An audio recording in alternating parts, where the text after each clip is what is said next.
You're Jewish. I'm Jewish, yes. You're part of Jews for Jesus. That's right. You live in Israel.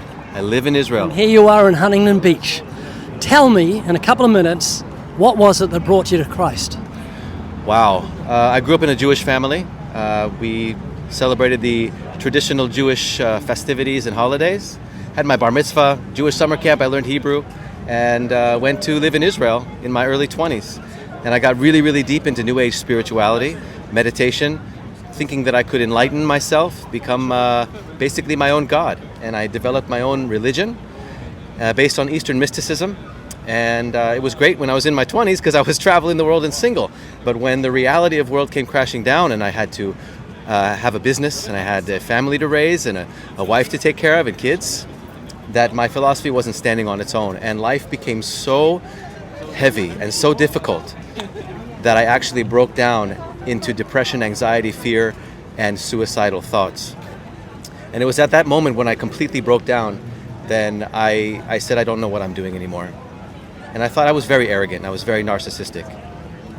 And at that moment when I said, I don't know what I'm doing anymore, I had experiences that were related to Jesus everywhere I went, but not just me.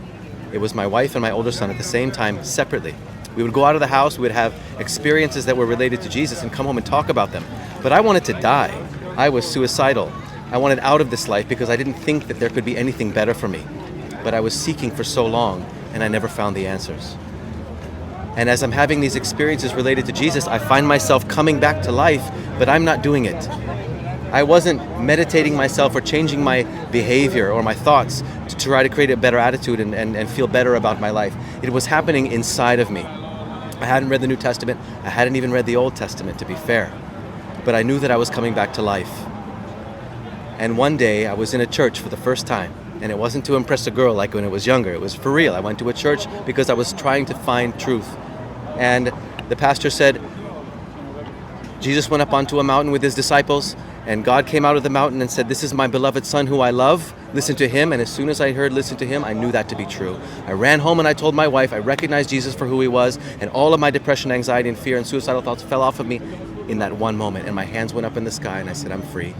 I'm free. And the next morning I was a completely changed man, and I've been consuming the Bible ever since. Thank you. You're welcome.